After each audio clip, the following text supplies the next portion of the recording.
everyone, I am Brittany the Cosmic Lunar Soul. Welcome to my channel if you're new. Welcome back to all of my subscribers.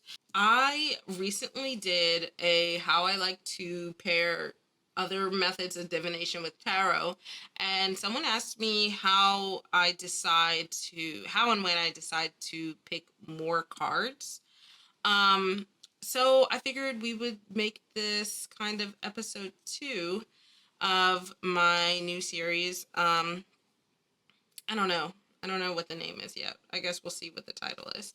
But this is where you get to watch me do a mock reading for a mock client and just kind of listen to me talk through my process. So, the very first video I did was about the 3-card reading, and I ended on the concept of more free flow. So if you want a little bit more in depth about the free flow portion of that and not how to select more cards, make sure you go and check out that video and then come back and check this one out. So I'm going to be using, again, the Dreamscapes Tarot. I'll probably switch it up for the next video, but for our new clients, they are coming to us with the question, what do the cards say about their career path? I thought something fun for the future though, guys. I just kind of make up these questions, but if you have questions, go to my Instagram and like weekly or monthly, I don't know yet. I will post a reel where you can put questions in the comments, and then I will let you know if you've been selected, and that way I don't have to think of questions in the future. So our client wants to know what the cards say about their career path. I generally, from time to time, it depends on the client, but like usually I like to just start off with people that are new to me. I will start off with my free flow, unstructured 3-card reading and just expand from there. So if you didn't see my previous video, free flow just means the card positions don't matter. They don't have a meaning. They're just the order that I pull the cards.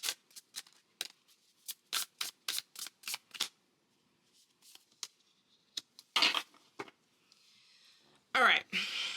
We have a reminder question is about what the cards see with their career.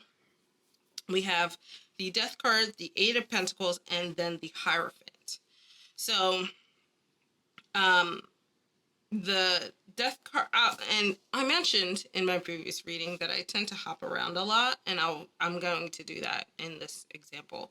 The Death card here indicates to me that there is going to be a career change for this client. Our client, whatever they're doing now, it could be a sign that they are going from school to career or switching careers. And this is generally where I like to ask, because that will sort of change where these questions come from, right? So let's just say we asked and they said, yeah, I'm graduating. So I just want to know what my career path kind of looks like. Well, perhaps this Death card now means that the path that they thought they were going to go down is going to be a little different than what they expect, and it's going to form into something new to them. On the flip side here, we have the Hierophant, which indicates to me that they are probably going to go into more of, paired with this 8 of Pentacles, probably going to go into more of an apprentice situation. So it can either be apprentice or intern.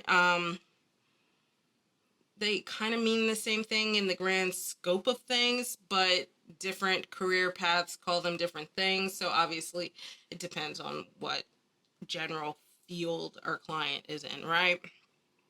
So if they're an engineer, teacher, or something medical, maybe they are going through more of clinicals or training, or a junior engineer for a new company.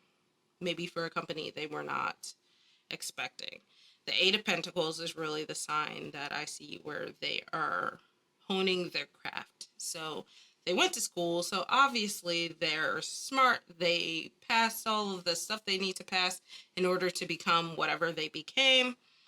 But This is a sign, especially being at the center of the reading. A lot of times I will see like things stand out at the center and it feels very much like the core or feel of the entire spread.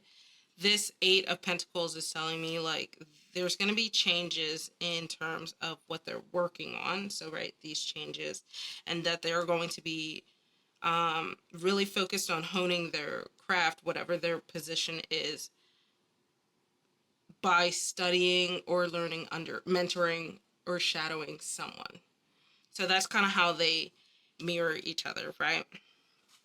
So if we're looking at this could go a few ways. Generally, I would pause here and ask the client if they had any questions or, where things are feeling for them. So we already know they're a new grad. They are worried, though, about this death card. It's a pretty common thing, people to be worried about the death card. So we're going to put these off to the side and we'll focus on the death card. So we'll just pull that off to the side. This is now our clarifier, and we kind of want to get a little more details about what these changes really look like, right? So they know they graduated. Let's just say for ease of this, our client is an engineer, but there's some changes that are coming towards them in regard to their career that are going to lead to a mentorship and hard work. But they want to know what those changes might look like. What is their career transforming into that they may not necessarily be expecting. So let's see what this death card has for us.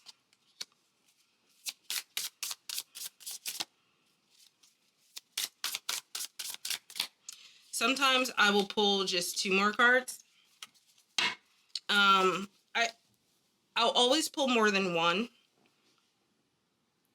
How many I pull is intuitive. I wish I had a better answer for you. In this case, I stopped because we have the Seven of Cups and Nine of Cups. It feels very cohesive. It doesn't feel like anything's necessarily missing right now. So our client, our new engineer, is curious about what transformation their career is going down, their path is going down. We have the Seven of Cups. So perhaps they had one particular place, or say they were a mechanical engineer, they expected to design parts with a specific company because perhaps that's where they interned or they had a lot of family that worked there. But what they're going to realize is they have a lot of choices amongst other people that they perhaps didn't realize before. And that really just opens up the door to being able to pick what's best for them right now. But it also means, if we're going back to these original cards, it might mean they need to maybe learn a little bit more than they were necessarily expecting.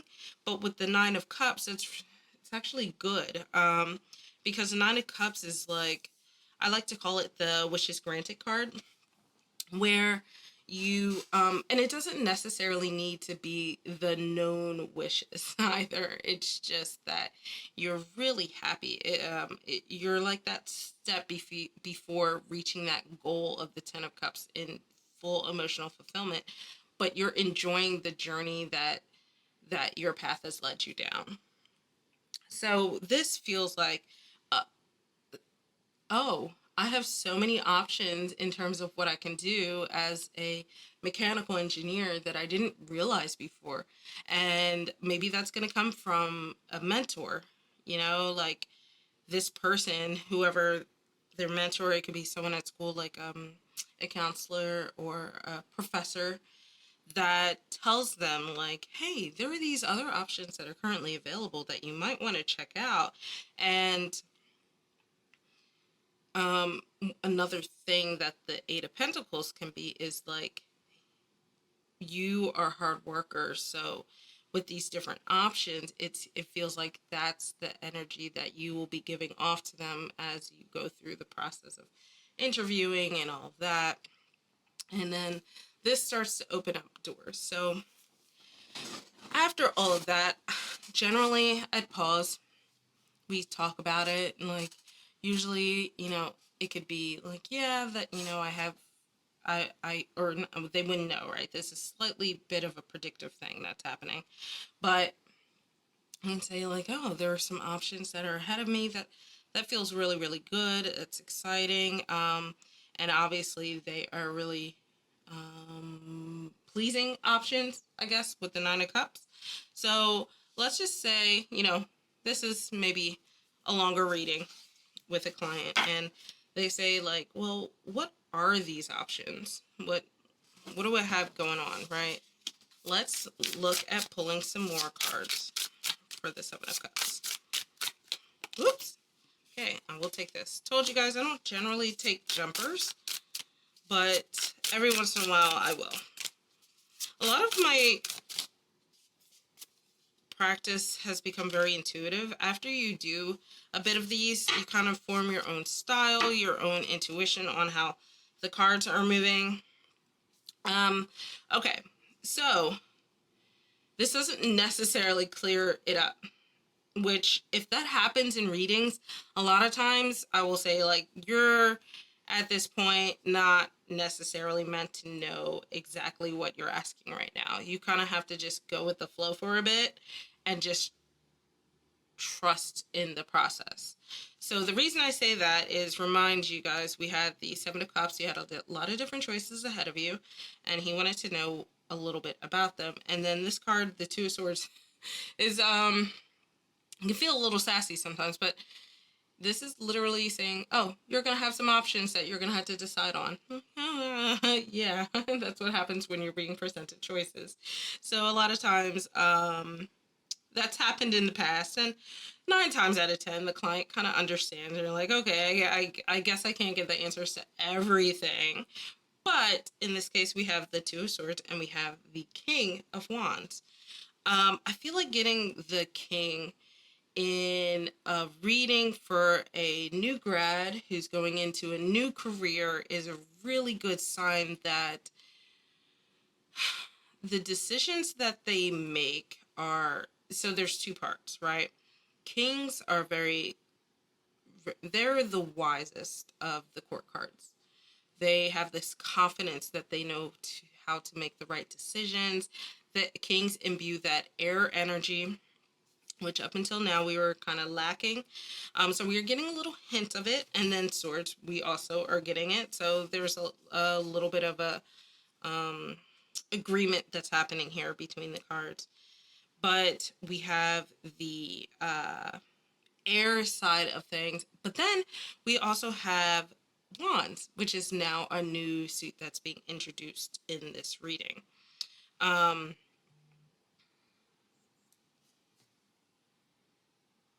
So this is saying like, regardless of the decisions that you make, you have the wisdom behind you to know that you're going to make the right decision for you.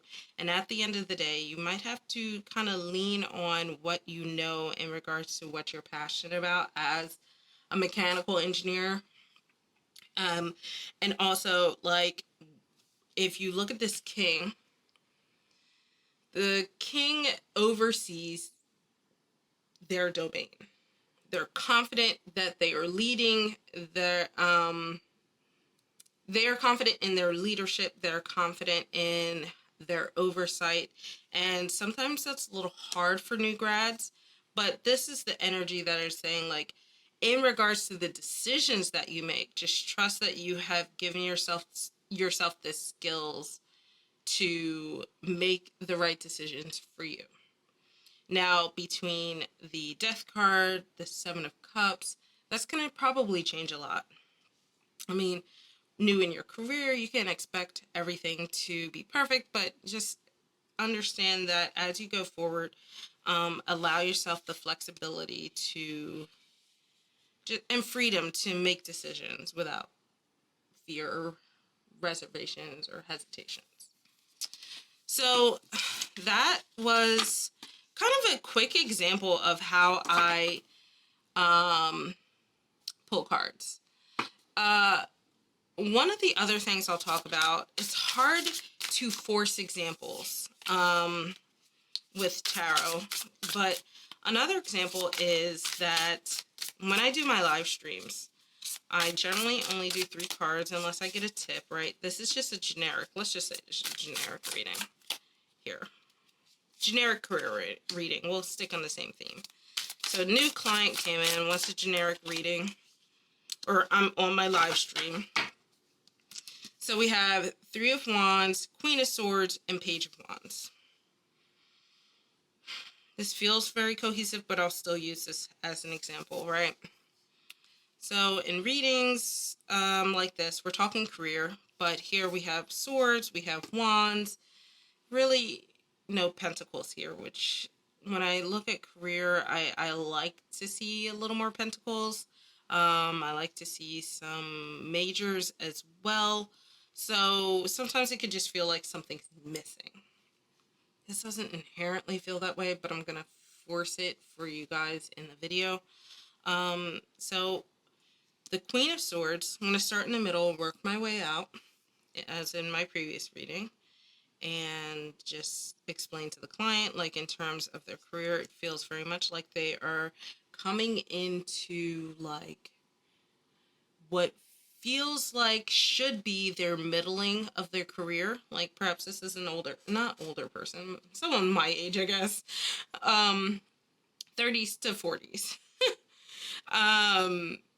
Someone in that middle management age group.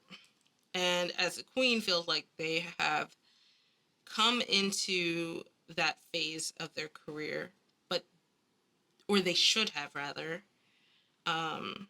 They feel mentally different than what is actually happening on the outside with the 3 and Page here. The 3 of Wands suggests that like the client's probably making plans for the future, but the Page feels very youthful. So it almost feels like they have developed a new passion that doesn't necessarily align with the current job or career that they're in. And sometimes I don't need to like too much more. But maybe this is like just an expansion here on the Page of Wands, because it feels very much like this is telling a bit of a story. It's not in order, so it's a little hard, guys, but just imagine with me, if you will. So, like, to fill in that final gap here after the Page of Wands, like, what is that? And we have the Star. So, remember I mentioned earlier, I like to see majors in readings, right? So it feels very much like they're planning, they're making plans for the future here with the 3 of Wands. We have our Queen who's... So I like to look at imagery, right? We have our Queen here who is looking in the opposite direction of everyone else in this lineup, which tells me that perhaps our client, their brain and their passions do not align right now. And I would say without this card, it can feel a little discouraging.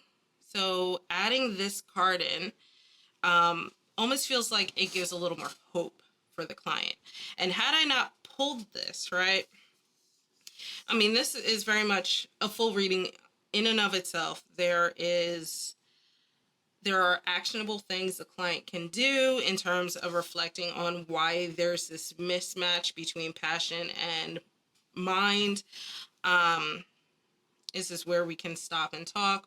Or if I'm on my live stream and I really can't do that, I don't have the time to do that, I can pull an extra card and then give some more actionable and hopeful advice. Not to say every reading is going to have positives, guys. Honestly, I've given some pretty awful readings before, like awful news in my opinion. But the Star I mentioned is hope and manifesting wishes. So this is, and again, looking forward again, you know, these characters here.